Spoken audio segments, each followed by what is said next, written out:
सहेली।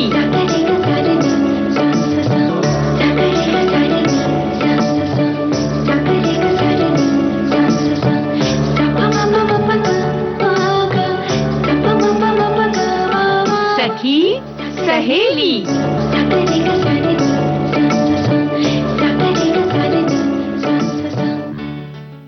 सखी सहेली कार्यक्रम सुनने वाली सभी सखियों और सखाओं को मंदाकिनी जोशी और दीपा माहेश्वरी का नमस्कार। क्या बात है दीपा, कहाँ खोई भी हो भाई? अरे क्या आज खोई हुई नहीं थी। आप ये देख रही हो ना कान में, ये कान में हटाओ से क्या बात है, कार्यक्रम शुरू हो गया है भाई। कार्यक्रम तो शुरू हो गया, लेकिन जिस वजह से हम सब जुड़े हैं, आप, मैं और हमारा ये पूरा सखी सहेली का परिवार, संगीत। हाँ, तो संगीत तो हम इस कार्यक्रम में सुनवाते ही हैं। अलग से संगीत सुनने की क्या जरूरत है आपको? एक खास दिन है आज। अच्छा, एक खास नहीं, बहुत खास दिन है आज। वर्ल्ड म्यूजिक डे है। अच्छा, तो इसके लिए आप कुछ खास सुन रही थी? इसके लिए खास सुन रही थी, हमारे दोस्तों को भी सुनवाएंगे। ऐसी बात नहीं कि हम अकेले सुनेंगे। बिल्कुल सही कहा आपने। और देखिए, संगीत तो हमारे जीवन में हर पल है ना? बिल्कुल। पल पल जुड़ा हुआ है। और हम सभी जानते हैं कि जो ये संगीत है, इसको अगर हम शास्त्रों की माने ना, तो कहा गया है कि संगीत को ईश्वर के समान है, ईश्वर का दर्जा दिया गया है। और ये तन और मन दोनों को शांत करता है। और हमारे मन में कई बार क्या होता है, अंतर्द्वंद चल रहे होते हैं, उनसे हमें छुटकारा भी दिलाता है। हमारे तनाव को दूर करता है, फुर्र से उड़ा देता है। और योग की तरह ही हमारे शरीर, हमारे मन और हमारे दिमाग को साध कर हमारे तन मन को, हमारी आत्मा को शुद्ध करता है। बिल्कुल, बहुत सही। आपने तो मेरे सारे मन की बातें बोल दी, मैं क्या बोलूं? कुछ नहीं बोलना आपको सिर्फ ये बोलना है कि आज हम किन किन विषयों पर बात करने वाले हैं। अच्छा, चलिए तो हम विषय बता देते हैं अपने साथियों को। महानवमी है आज। शक्तिपीठ अंबाजी मंदिर गुजरात, हम जो सारे शक्तिपीठों की हम बात कर रहे हैं, चर्चा कर रहे हैं, तो आज अंबाजी मंदिर पर हम चर्चा करने वाले हैं। सखी विशेष में आज हम लेफ्टिनेंट कर्नल अनुजा वरुड़कर के बारे में बात करेंगे। बिल्कुल। और बहुत सारे दिन है, और हमारे कुछ साथियों ने लिखा भी, आज तो ऐसा लग रहा है दिवसों का दिवस है। हाँ, तो कुछ ऐसा ही हो गया है साथियों। कौन कौन से दिवस हैं ये बता देते हैं। राष्ट्रीय स्वैच्छिक रक्तदान दिवस है आज, और सैन्य नर्सिंग सेवा का स्थापना दिवस है, और अंतर्राष्ट्रीय वृद्धजन दिवस है। बिल्कुल। तो बहुत सारे दिवस भी हैं और कुछ खास बातें भी हैं, लेकिन खास बात ये भी है कि हर दिवस और हर हमारे विषयों पे फेसबुक पर हमारे साथियों ने बहुत सारी बातें लिखी। हाँ, बिल्कुल। तो हमारे सभी सुनने वालों को हम महानवमी की बहुत बहुत शुभकामनाएं तो दे दें। जी बिल्कुल। आज का ये दिन जो है नवरात्र का 9वां दिन है, और आज माँ सिद्धिदात्री की पूजा की जाती है। पुराणों में कहा गया है कि माँ की पूजा अर्चना से व्यक्ति को हर प्रकार की सिद्धि प्राप्त होती है। तो मार्कंडेय पुराण के अनुसार अगर हम बात करें तो अणिमा, महिमा, गरिमा, लघिमा, प्राप्ति, प्राकाम्य, ईशित्व और वशित्व, कुल 8 सिद्धियां हैं जो माँ सिद्धिदात्री के पूजन से हमें मिलती हैं। जी। और आज का दिन देवी दुर्गा और राक्षस महिषासुर के बीच हुए युद्ध से भी जुड़ा हुआ है। ये युद्ध अच्छाई और बुराई के युद्ध का भी प्रतीक माना जाता है। महानवमी वो दिन है जब माता और महिषासुर के बीच हुए लंबे युद्ध के बाद उसे घातक रूप से घायल कर दिया था। अगले दिन युद्ध के 10वें दिन देवी ने आखिरकार राक्षस को परास्त किया था। यही कारण है मंदाकिनी जी की महानवमी के उत्सव के दौरान देवी दुर्गा की पूजा उनके महिषासुर मर्दिनी अवतार या महिषासुर का वध करने वाली के रूप में भी किया जाता है। बिल्कुल सही कहा आपने। और आज के दिन कन्या पूजन भी कराया जाता है। छोटी छोटी कन्याओं को हम घर पे बुलाते हैं, जी है ना, और उन्हें माँ के दिव्य जो अस्तित्व के अवतार के रूप में उनका सम्मान करते हैं। उनके लिए भोजन का आयोजन करते हैं, जिसमें हलवा, पूरी, काले चने और भी बहुत सारी चीजें बनती हैं, पर ये छोटे हम बनाते हैं, गिफ्ट भी देते हैं हम, है ना। तो ये आज के दिन की खास बात है। और कन्या को कुछ उपहार, जैसा कि मैंने कहा, दिया जाता है, और उनसे हम आशीर्वाद प्राप्त करते हैं। बिल्कुल, है ना। तो माँ के इस 9वें रूप को हम नमन करते हैं और सुनते हैं प्यारा सा गीत। चलिए।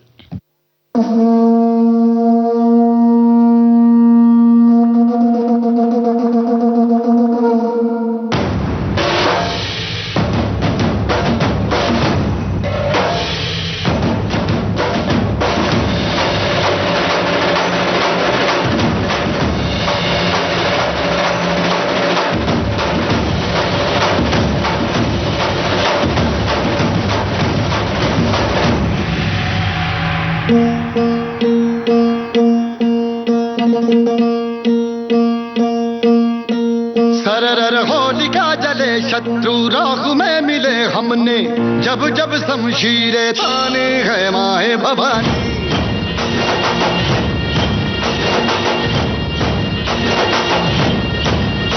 नन आंधियां उठे शत्रु जड़ से ही मिटे हमने, बात यही मन में ठानी है माया भवानी।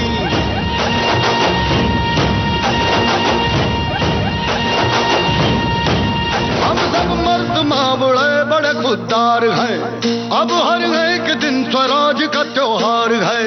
अब ये शीश ना झुके तेरी लाज हम रखे, तेरे चरण की शपथ मां जगदम्बे है माया भवानी।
तूने इसमें रोशनी भरी है, दान दिया भक्ति का, दान दिया शक्ति का, तूने ही तो झोलियां भरी। जो भी बरसों बरसों तरसी थी आई उन होठों पे हंसी, अम्बे माता तेरी कृपा से मेरे घर में आई खुशी। हम चट्टान से डटे कभी ना राह से हटे, हमने बात यही मन में ठानी है माया भवानी।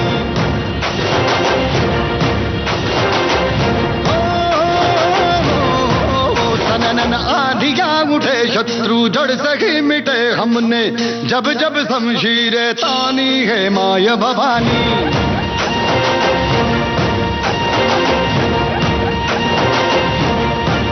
हम सब मर्द मावड़े बड़े खुददार हैं, अब हर एक दिन स्वराज का त्योहार है। अब ये शीश ना झुके तेरी लाज हम रखे, तेरे चरणों की शपथ मां जगदम्बे है माया भवानी।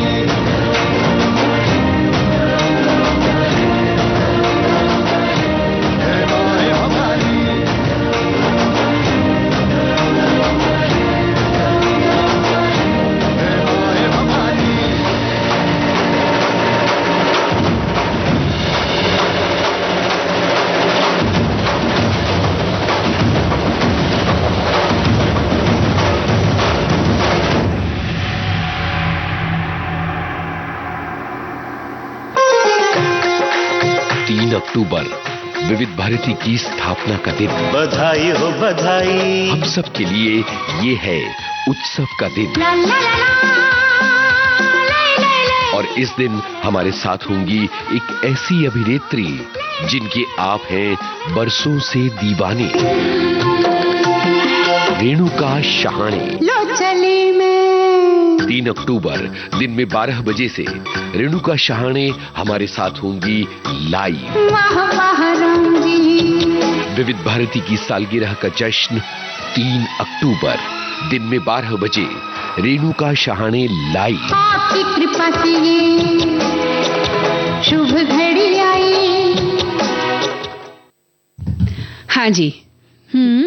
आज महानवमी पे हमारे बहुत सारे श्रोताओं ने बहुत सारे संदेश लिखे हैं, लेकिन उसके पहले हमारे एक श्रोता क्या कहते हैं, उनकी दिल की बात वो हम सुनाना चाहते हैं। मंदाकिनी जी बताइए। कहते हैं कि सखी सहेली कार्यक्रम वास्तव में विविध भारती की शान है।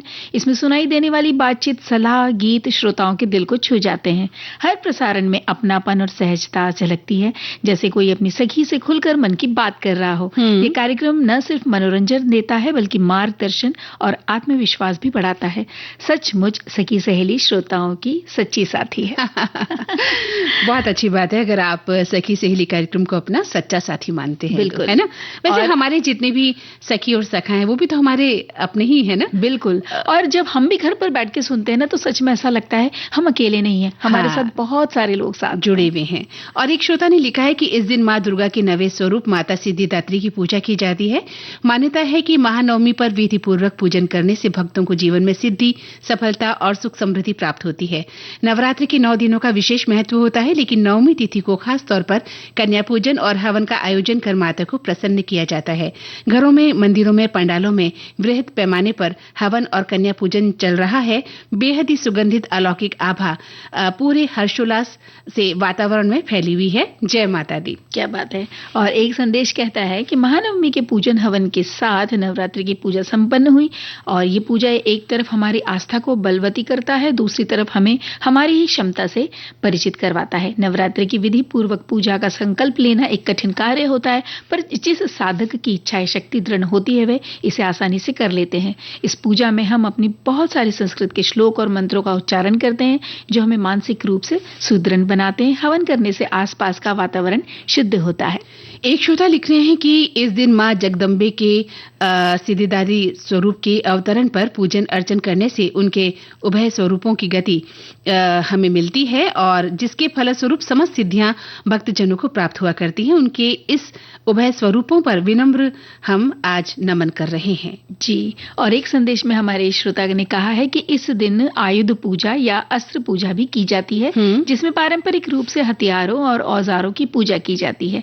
और कन्या पूजन भी करते हैं, जिसमें वो बता रहे हैं कि देवी दुर्गा के 9 रूपों का प्रतीक मानी जाने वाली 9 कुंवारी कन्याओं की पूजा की जाती है। उनका सम्मान करने के लिए उनके पैर धोए जाते हैं, बाद में उन्हें नए कपड़े और बहुत सारे अन्य उपहार भेंट में किए जाते हैं। बिल्कुल सही कहा। और इसी दिन क्यों, हम तो हर दिन जो है कन्याओं का सम्मान ही करते हैं, करना भी चाहिए। और घर में बेटियां नहीं प्यारी होती सबकी। जिस घर में बेटी होती है ना उसका आंगन हमेशा खिलखिलाता नजर आता है। बात तो बिल्कुल आपने और देखिए ना, इन दिनों हम बात कर रहे हैं शक्तिपीठों की, तो आज इस क्रम में हम अंबाजी मंदिर जो कि गुजरात में है उस पर चर्चा करने वाले हैं। दीपा जी, तो ये कहाँ है बता दूं? बताइए।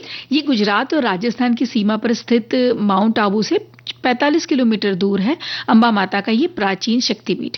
इस मंदिर में माँ की कोई मूर्ति नहीं है मंदाकिनी जी, लेकिन यहाँ एक श्री यंत्र स्थापित है।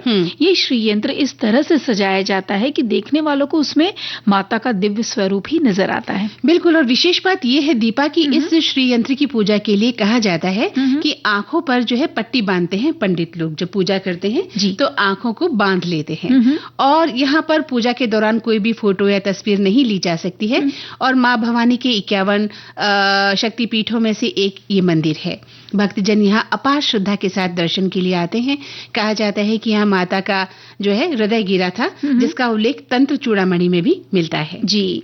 और इस मंदिर का शिखर 103 फुट ऊंचा है और कुछ उस पर लगभग 360 स्वर्ण कलश सुसज्जित हैं। मंदिर से कुछ ही दूर पर एक पहाड़ है जिसका नाम है गब्बर। हाँ जी, जहाँ एक देवी का प्राचीन मंदिर स्थापित है। कहते हैं इसी पहाड़ पर माँ के पद चिन्ह और रथ चिन्ह बने हैं और जो भी श्रद्धालु जो माता के अंबाजी मंदिर आता है ना, वो गब्बर पहाड़ी के मंदिर का ये जो यहाँ पे जो मंदिर है ना वहाँ पे जरूर जाते। बिल्कुल सही कहा आपने। और अंबाजी मंदिर पहुंचने के लिए सबसे पास का जो रेलवे स्टेशन है वो पालनपुर है। आबू रोड स्टेशन यहाँ से 20 किलोमीटर की दूरी पर है। बस से जाना चाहते हैं तो आप गुजरात के हर प्रमुख शहर से बस सेवा का आनंद ले सकते हैं और आप टैक्सी से जाना चाहते हैं तो भी जा सकते हैं। और हवाई मार्ग के लिए आपको अहमदाबाद से हवाई अड्डा जाना होगा और यहाँ से लगभग 200 किलोमीटर की दूरी पर ये स्थित है। जी, तो जैसे आप चाहें वैसे जा सकते हैं। हम कहाँ चलें? हमें चलना है गीत संगीत की दुनिया में। चलिए।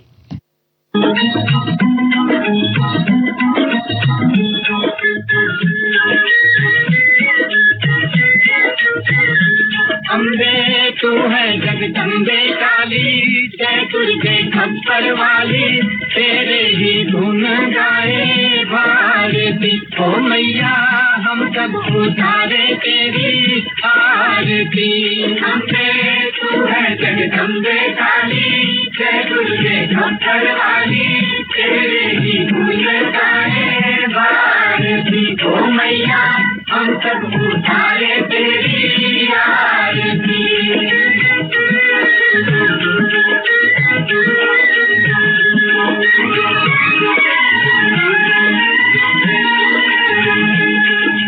तेरे जगत के भक्त जनन पर भीड़ पड़ी है भारी, तेरे जगत के भक्त जनन पर भीड़ पड़ी है भारी। दानव दल पर टूट पड़ो माँ करके सिंह सवारी, 100 सिंहों से तू बलशाली, जगत भुजाओं वाली, दुष्टों को तू ही तो संहारती। ओ मैया हम सब उतारे तेरी आरती।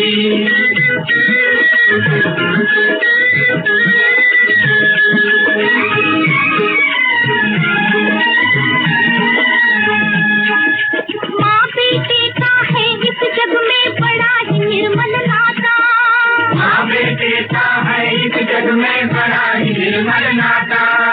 पूत कपूत सुने हैं पर ना माता सुने कुमाता, सब पे अमृत बरसाने वाली, सबको हरसाने वाली, गैया भंवर से उबारती। ओ मैया हम सब उतारे तेरी आरती।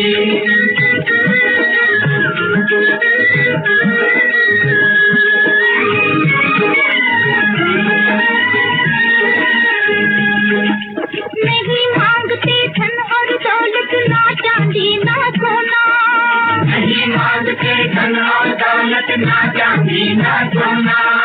हम तो मांगे माँ तेरे मन में एक छोटा सा कोना, सब पे करुणा बरसाने वाली, विपदा मिटाने वाली, सतियों के सच को संवारती। ओ मैया हम सब उतारे तेरी आरती।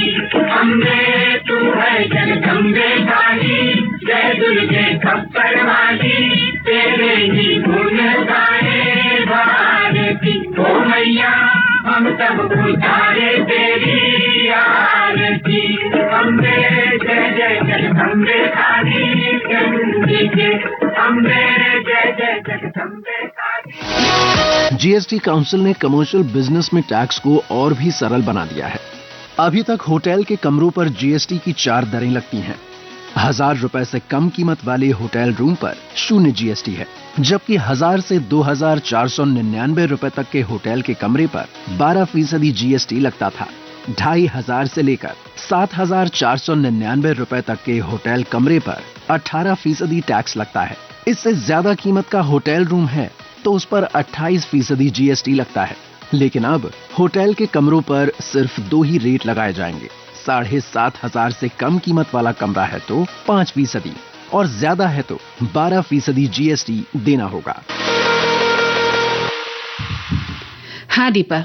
मंदाकिनी जी, हमारे बहुत सारे श्रोताओं ने अंबाजी मंदिर के बारे में जानकारी दी, जो जिस तरह से हमने उन्हें बताया बस लगभग वैसे ही जानकारियां उनकी तरफ से भी आई है, तो हमें उन्हें बहुत बहुत धन्यवाद कहते हैं। बिल्कुल बिल्कुल सही कहा आपने। हमारे श्रोताओं ने इस पर भी अपने विचार लिखे हैं, लेकिन वही जो आपने कहे थे, क्योंकि सब जो घूमकर आए हैं या जिन्होंने इसके बारे में पढ़ा है तो अपने विचार व्यक्त किए हैं। जी बिल्कुल।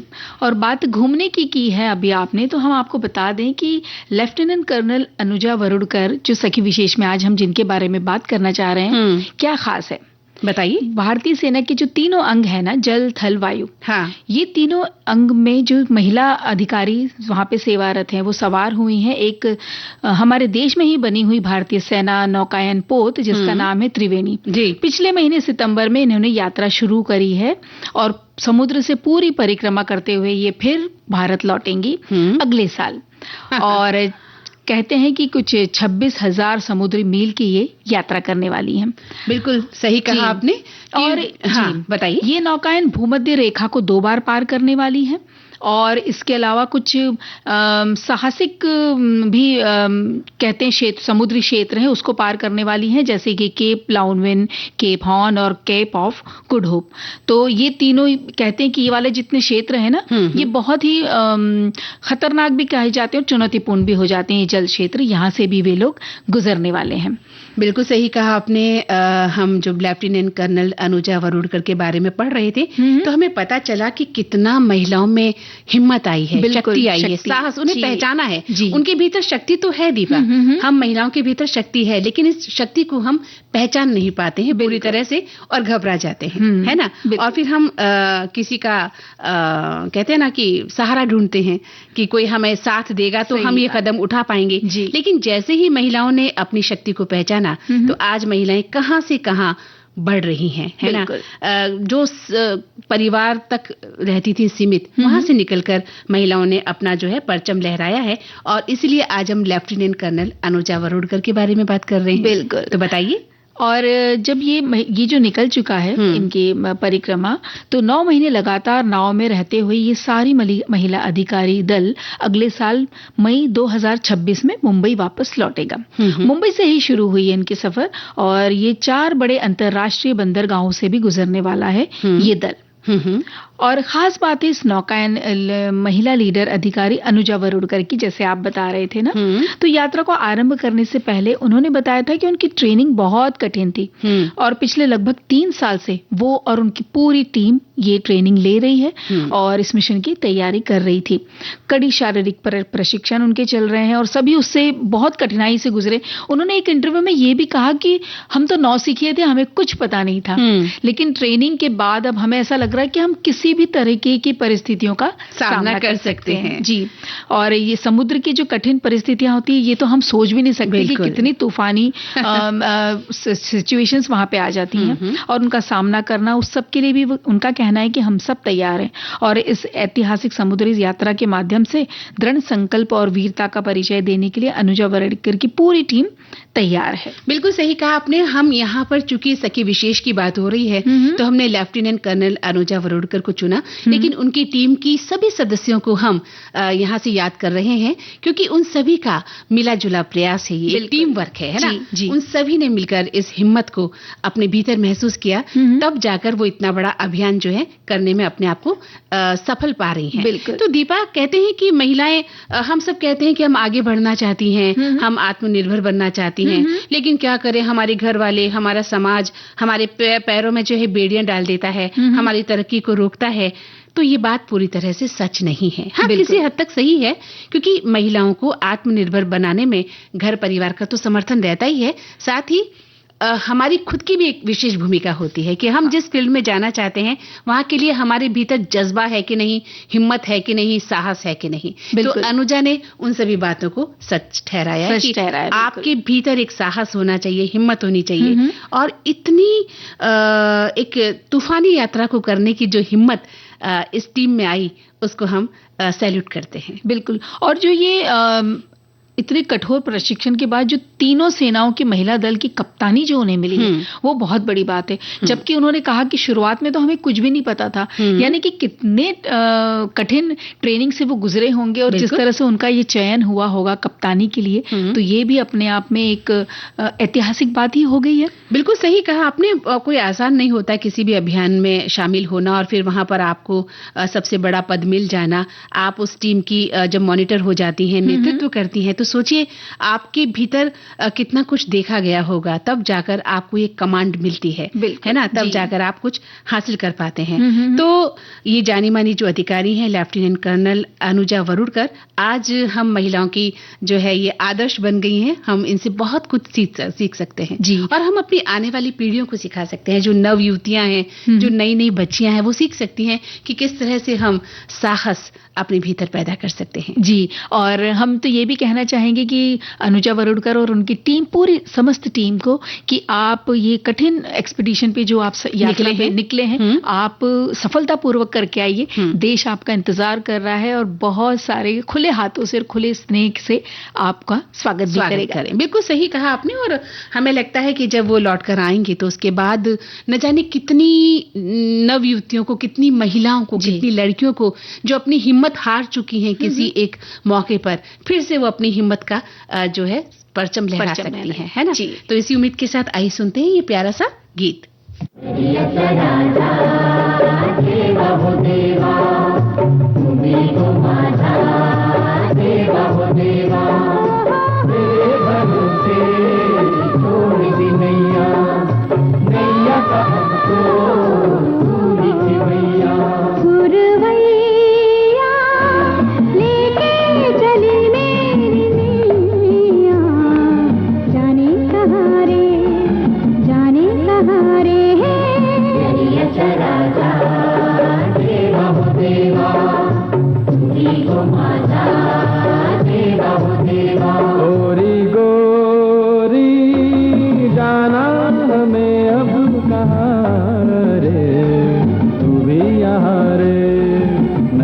यहाँ रे।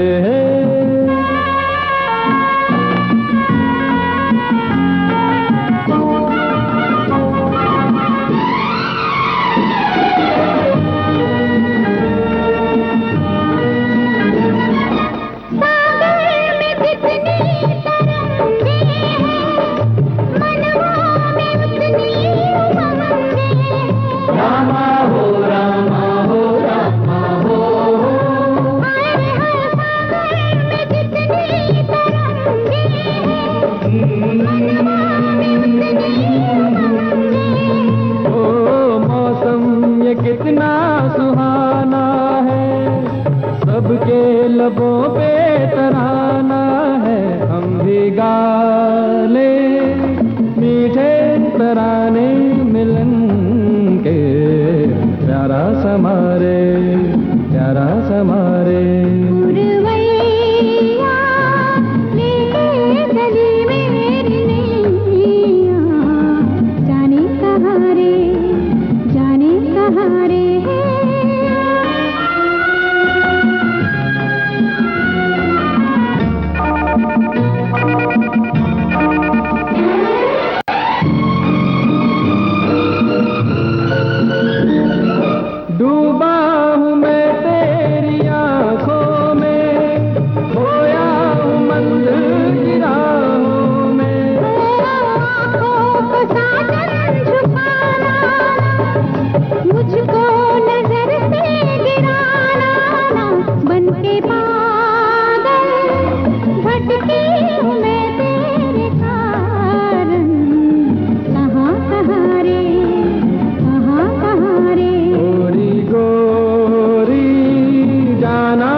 तो दीपा, जाना हमें अब कहाँ है, तू भी यहाँ रे और मैं भी यहाँ रे, है ना।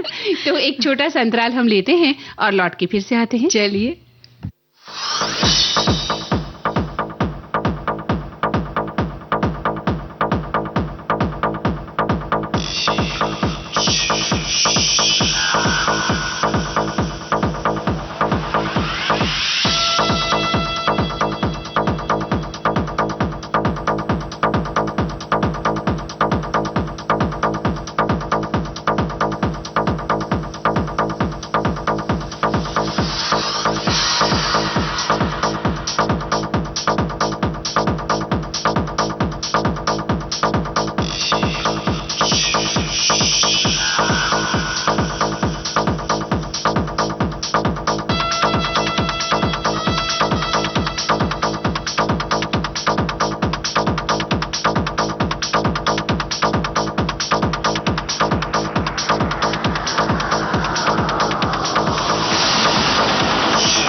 तो इस अंतराल के बाद हम फिर से हमारे सभी सखियों और सखाओं का स्वागत करते हैं। जी हाँ दीपा, कहाँ खो गई हो फिर से? नहीं, जब बहुत सारे संदेश आते हैं ना तो हमें लगता है कि ज्यादा से ज्यादा हम उसे शामिल कर लें, और बस जैसे ही गाना बजता है हम खो जाते हैं वापस संदेशों की दुनिया में। हाँ, बिल्कुल सही कहा आपने।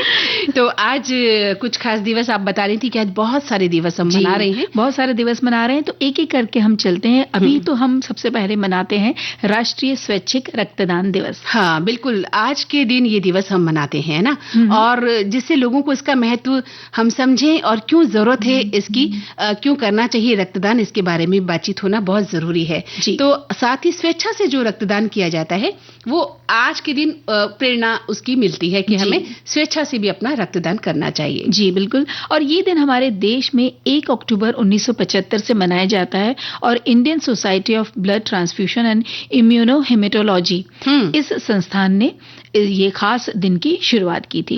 1971 में ये संस्थान की स्थापना की थी के स्वरूप कृष्णन डॉक्टर ने और डॉक्टर जे.जी. जॉली ने। हाँ, बिल्कुल। डॉक्टर जॉली को भारतीय इतिहास में जो है रक्तदान चिकित्सा का जनक माना जाता है, है ना।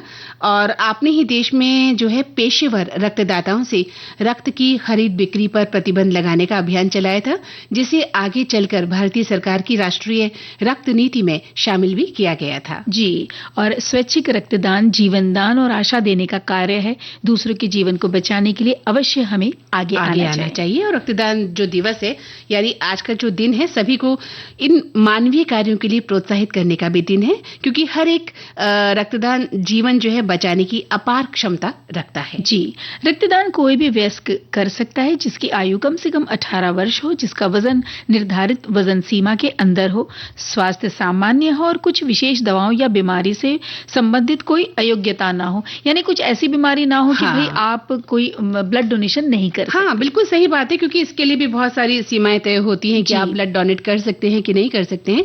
तो अगर आप स्वैच्छिक रक्तदान करना चाहते हैं तो पहले डॉक्टर से बातचीत कर लें, अपने डॉक्टर से, कि आप करना चाहते हैं और आप इस परिसीमा में आते भी हैं कि नहीं आते हैं। वैसे तो जांच होती है आपकी, उसके बाद ही आपसे रक्त लिया जाता है।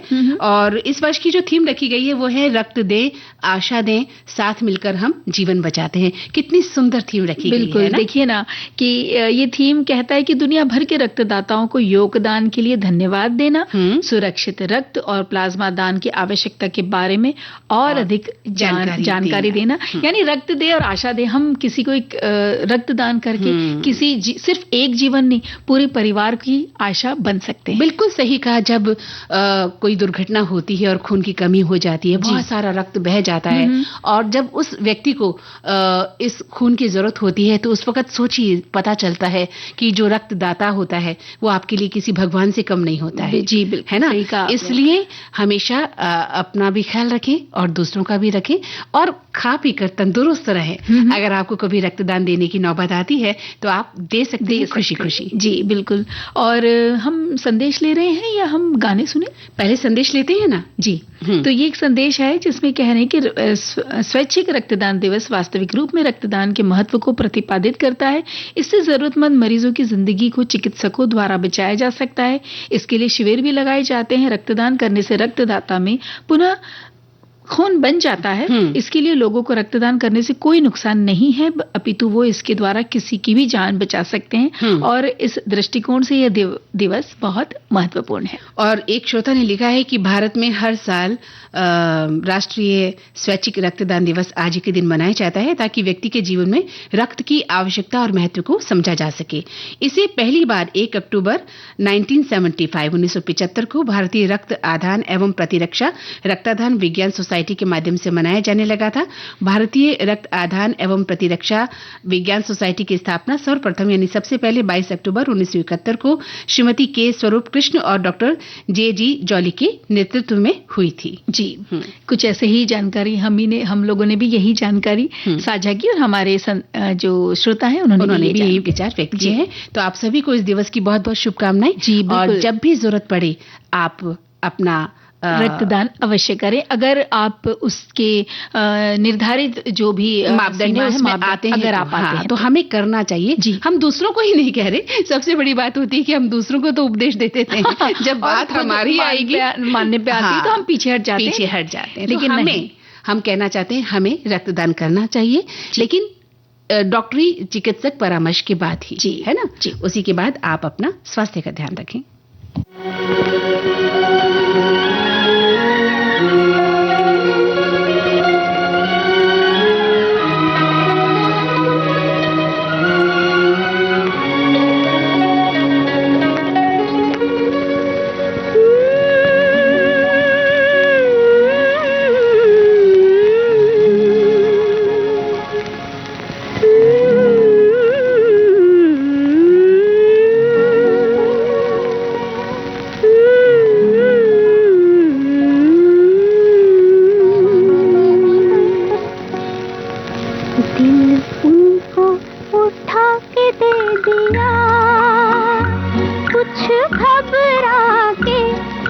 शर्मा के अब सोचते हैं ये क्या किया। कुछ शर्मा के दिल उनको उठा के दे दिया।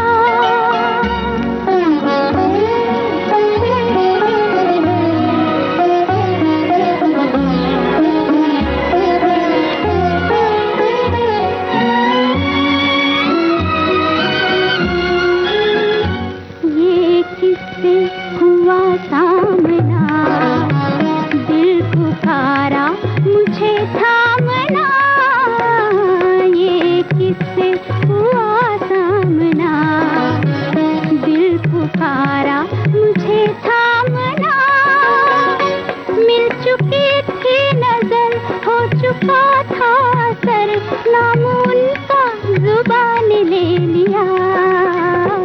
दिल उनको उठा के दे दिया। कुछ घबरा के कुछ शर्मा के दिल उनको उठा के दे दिया।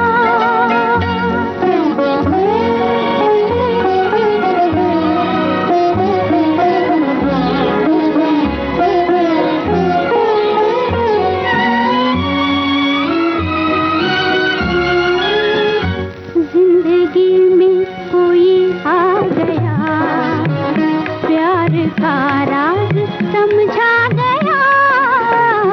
जिंदगी में कोई आ गया, प्यार का राज समझा गया। उनके हो ही गए, हम तो खो ही गए, जाने जादू ये कैसा किया। दिल उनको उठा के दे दिया। कुछ घबरा के कुछ शर्मा के अब सोचते हैं ये क्या किया।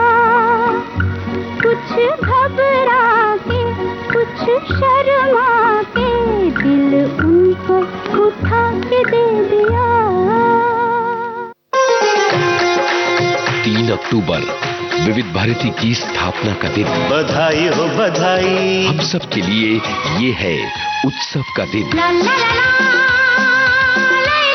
और इस दिन हमारे साथ होंगी एक ऐसी अभिनेत्री जिनके आप हैं बरसों से दीवाने,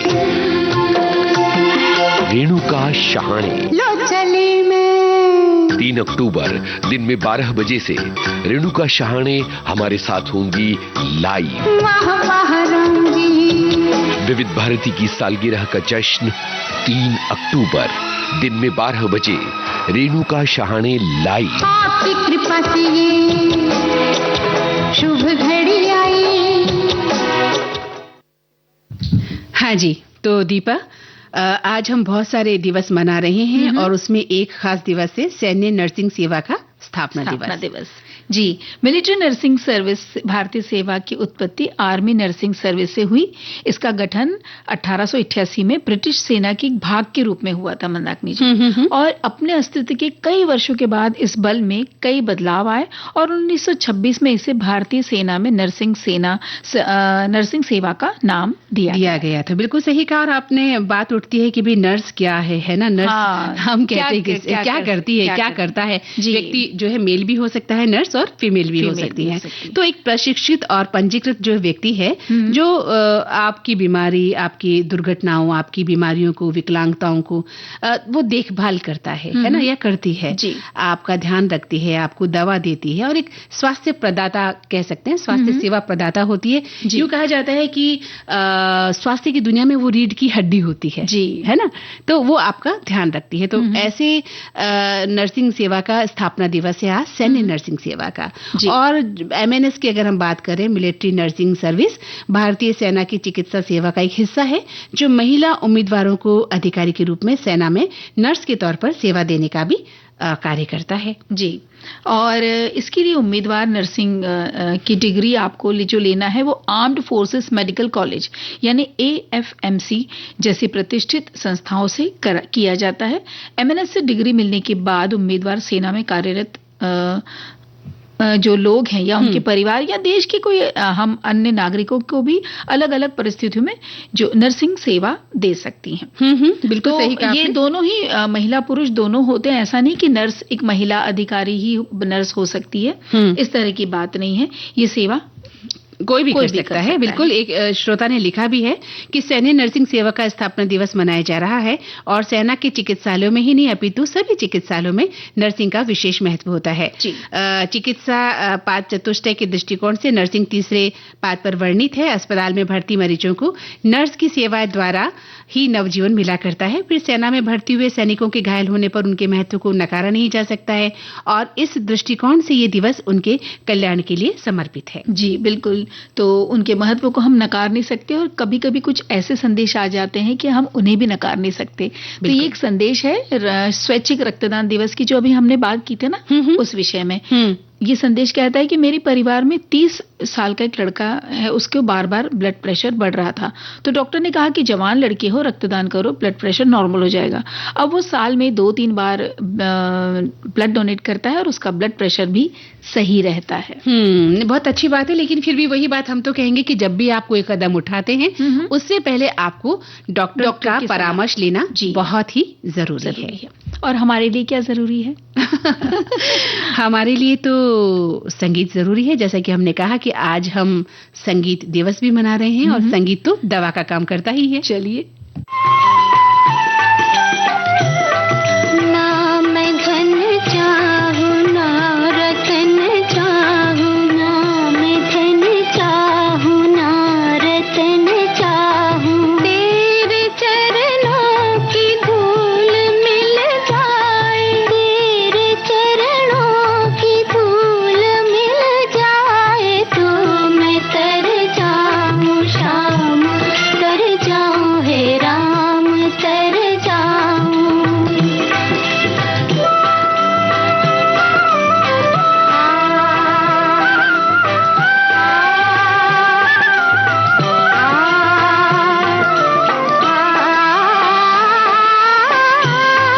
लाए क्या थे जो लेके जाना है, लाए क्या थे जो लेके जाना है, नेक दिल ही तेरा खजाना है, नेक दिल ही तेरा खजाना है। आज होते हैं पंछियाँ गाए, अब तो घर जाऊं, अपने घर जाऊं, तेरे चरणों की धूल मिल जाए तो मैं तर जाऊं शाम, तर जाऊं हे राम, तर जाऊं।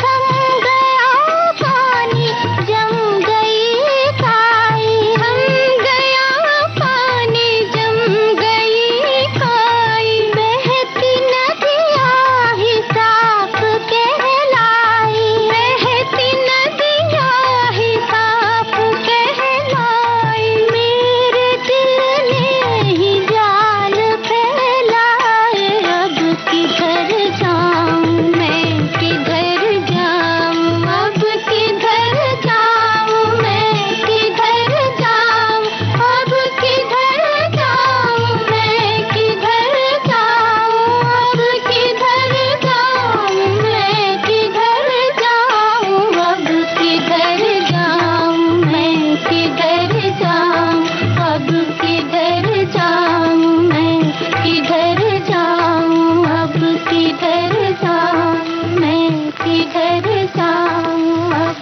किधर जाऊं। वाह दीपा, इतना सुंदर ये जो भक्ति गीत जैसे कहते हैं, सुनकर तो अच्छे अच्छे लोग जो हैं ठीक हो जाते हैं। अगर आप मरीज हैं, अगर आप रोगी हैं, आप बीमार हैं, अस्वस्थ हैं, तो आप किसी भी तरह के ऐसे संगीत सुन लें, बस आप आधे ठीक हो जाते हैं। बिल्कुल। और आधा इलाज आपका जो है डॉक्टर कर देता है ना? हाँ। इसीलिए तो संगीत का महत्व कभी कम नहीं होता है। ये बात तो बिल्कुल सही कही आपने।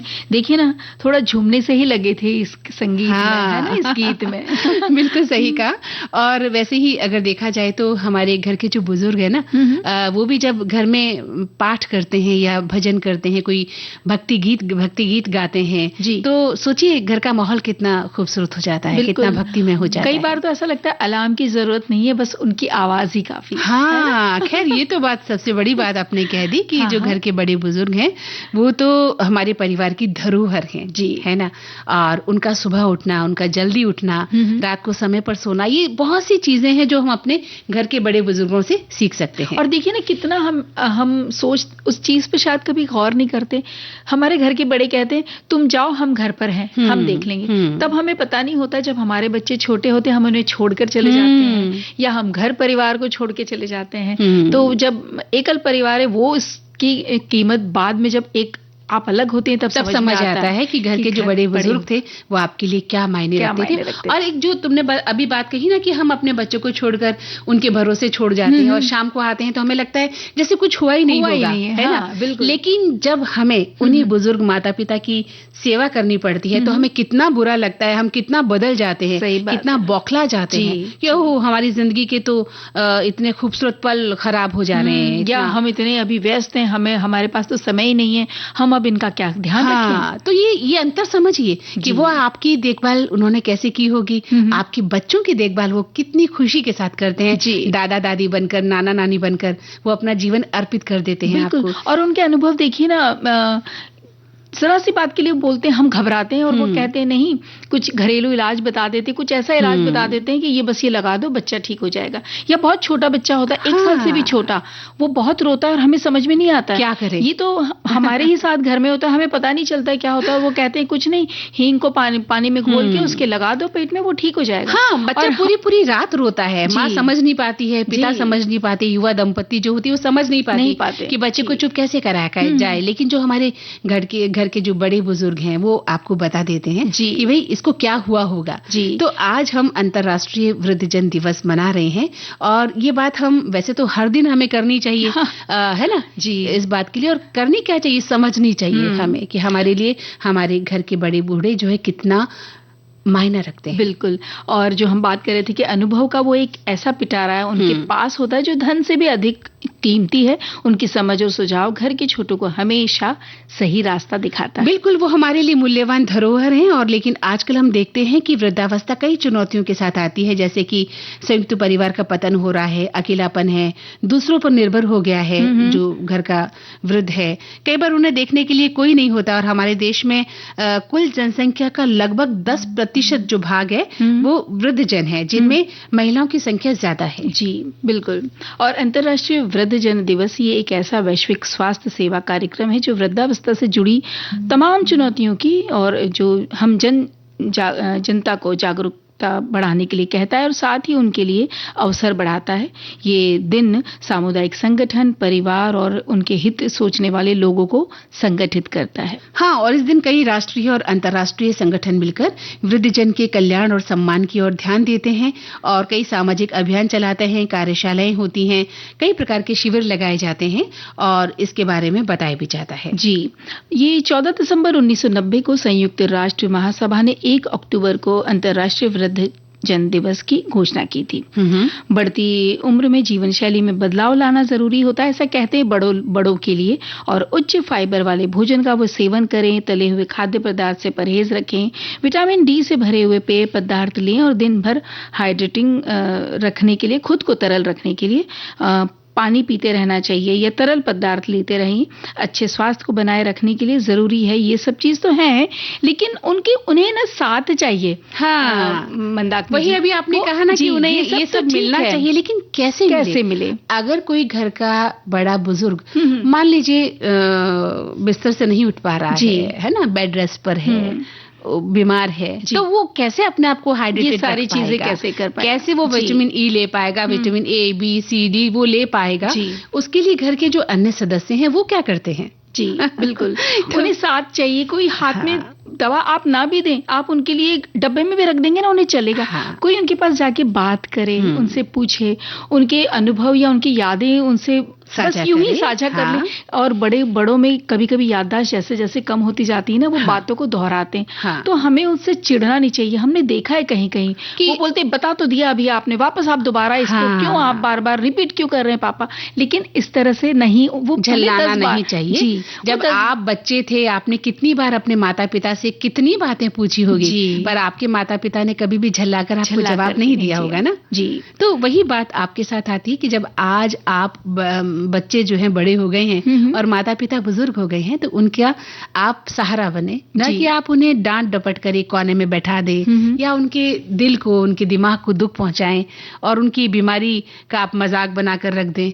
आप उन्हें समय समय पर दवाएं दें, उन्हें याद दिलाएं, उन्हें हंसाएं, उनसे बतियाएं, बातचीत करें, उनका ध्यान रखें, उनके कपड़ों लत्तों का, खाने पीने का, रहने ओढ़ने का, वो कब कहाँ कैसे रहेंगे, क्या खाएंगे, उनका मनोरंजन कैसे होगा, उनको हंसाया कैसे जा सकता है, उनके लिए पूरा दिन कैसे व्यतीत उन्हें करना है, इसके लिए क्या दिनचर्या बनाई जाएगी, ये सब आपको जब हम खुद जाते हैं अपने मनोरंजन के लिए, कभी उन्हें भी अपने साथ लेके जाइए। देखिए वो कितने खुश होते हैं और उनके चेहरे की जो खुशी देखने में आती है ना, किसी भी तरह के कोई कीमती चीज या कोई दिन में जो दौलत उन्हें नहीं चाहिए होती है, उससे बहुत ज्यादा कीमती उनके चेहरे की वो खुशी लगेगी। कुछ इसी तरह का एक संदेश आया है कि वृद्ध जन जीवन की पाठशाला के सबसे अनुभवी छात्र होते हैं। उनके पास हर चुनौती का सामना करने की समझ और धैर्य होता है। जब भी हमें कोई मुश्किल आती है, उनकी सलाह किसी प्रकाश स्तंभ की तरह हमें सही राह दिखाती है। वे अतीत की गलियों में से सीखने और भविष्य को बेहतर बनाने की प्रेरणा देते हैं। उनके स्वास्थ्य का ध्यान रखना, उनकी छोटी छोटी खुशियों में शामिल होना हमारी जिम्मेदारी है। कितनी सही बात, बहुत सही कहा इन्होंने। और एक श्रोता ने लिखा भी है कि वृद्ध जनसंख्या किसी भी समाज के लिए मूल्यवान संपत्ति होती है। वृद्धावस्था एक प्राकृतिक प्रक्रिया है जो अवसर और चुनौतियां दोनों लेकर आती है। इन्होंने कुछ जनगणनाएं भी लिखी हैं कि इतने प्रतिशत जो है वृद्धावस्था में लोग पहुंच गए हैं। तो इन सब का कुल मिलाकर कहने का मतलब यही है कि जो बाद के वर्षों में जीवन की गुणवत्ता को बेहतर बनाने के लिए आपको सकारात्मक सोच रखनी चाहिए और इनकी मानसिक स्वास्थ्य का ध्यान रखना बहुत जरूरी है। जी बिल्कुल। और हमारे एक श्रोता ने एक गुजराती मुहावरा भेजा है कि गैड़ा गाड़ा वारे। ये मतलब है, गैड़ा का मतलब है वृद्धजन, गाड़ा का मतलब है गड्ढे में फंसी बैल। गाड़ी को उनके अनुभवों से आसानी से, वारे मतलब बाहर निकाला जा सकता है। यानी अगर आपकी गाड़ी कहीं गड्ढे में फंस गई है तो हमारे घर के बड़े उनके अनुभव से उस फंसी हुई गाड़ी को हम बाहर निकाल सकते हैं।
हाँ, तो दीपा, इसी तरह से हम अपनी जिंदगी में झूमें, नाचें, गाएं और हमेशा मुस्कुराते रहें। इन्हीं शुभकामनाओं के साथ अब कार्यक्रम का जो वक्त है हमें इजाजत नहीं दे रहा कि हमें और बातचीत करनी होगी। तो सखी सहेली कार्यक्रम से मंदाकिनी जोशी और दीपा माहेश्वरी का नमस्कार।